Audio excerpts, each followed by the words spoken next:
father had brothers and sisters, all dead. His father, my grandfather, my father's father, and my grandmother, all dead. Everybody was dead. And it hit me then. What might have happened if my father hadn't decided in 1926 that he wanted his children, because there was no problem in Europe. My father's parents owned a business in Europe, my mother's parents, they were well. They didn't have, right, and they didn't have a real reason to make that big move. But my father felt very strongly about giving opportunities to his children. He wanted them to have more opportunities than he had growing up in Poland, and that's why we came. But after having visited the museum, and after having seen what could have happened, I felt very strongly that this was a story I wanted to tell. This is maybe the time to thank the Kuberts for donating the original drawings from Yossel. Ladies and gentlemen, they have donated the originals to the museum, to the Comics Museum.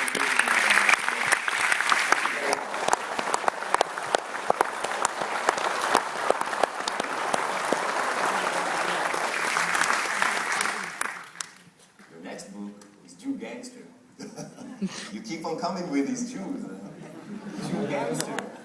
I mean, Jew Gangster, it's a strong word, ain't it? Yes. It's a story of a Jewish teenager who runs with bad crowd, who turns away from his family, from his people's tradition. And here too, there is a feeling that you tell a story that is very close to your heart, that is from your neighborhood, from your childhood. That's where I grew up. Was comics, drawing comic books, a way out of the Jewish ghetto in Brooklyn? It turned out to be that way, but I never believed it would. I never thought of it in that manner at that time. That thought never entered my mind. But I knew that, in retrospect, years later, when I started, I became part of the business. There's no question in my mind that being able to draw has saved my life countless times. People that I grew up in Brooklyn, I grew up during the Depression in the late 20s, early 30s, and it was hard to get a dollar, it was hard to make a living at that time. And I had many friends who were out in the streets all the time in East New York and Brooklyn, and it's very easy. It was very easy to go off the beaten path and do things that you might not have done otherwise. Become a hoodlum. Yes, because you can make a dollar. If you can make a dollar as a hoodlum, you make a dollar that way. And I still feel very strongly that this business of being honest and not honest, and good and not good, is a toss of the coin. Because if your family is hungry, what would you do to make sure that they have a piece of bread? Anything. However, being able to draw at that time when I was a kid kept me out of trouble, because I could stay there myself. I did what I loved to do. My friends, I used to play ball with them. I used to be out a lot with them. But when they got into trouble, I wasn't there because I was drawing pictures. And the title of the book came from the fact that my father knew what my friends were doing, and he would say, Yossel. Stay away from them. Don't be a Jew gangster. I know.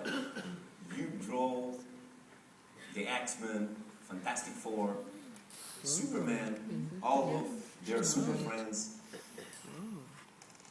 The American mythology of superheroes to us in Israel is quite foreign to the Israeli culture. I mean, we have an annual comics convention, an annual comics festival which is taking place right now, or starting from tomorrow, I think. We have a comics museum. Yeah, beautiful. We're going to go there afterwards. And there are comics shops, and even one shop got the Eisner Spirit Award for it.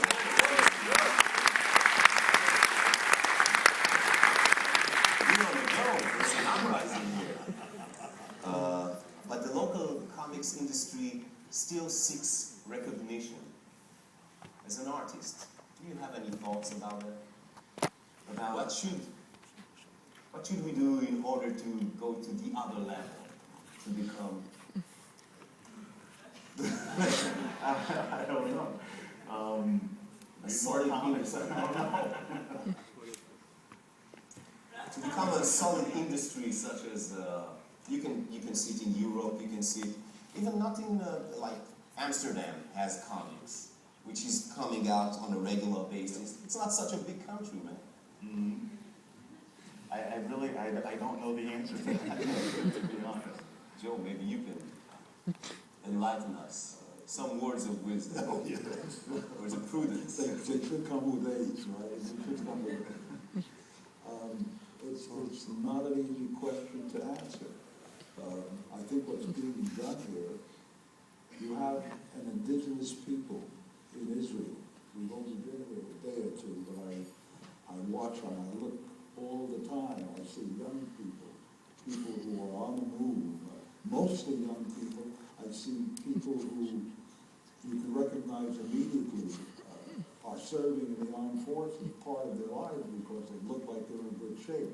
We're by the beach there and we see people running. I've never seen so many people keeping in shape. There's a thought but there's a thought there. There's a prominent thought of taking care of themselves and watching what they're doing that's quite different from that which I see in the United States and especially in the big cities. The United States is a big country, so that from section to section it's quite different. As we mentioned before, no one could judge the United States by New York and California. There's a whole country in between. But back to your question about how to make comic books more acceptable here, how to make it more popular, I'd have to know more about the people. I'd have to know more about what their interests are. That might be a good story in itself. I know that many people who are in Israel are people who ran from Europe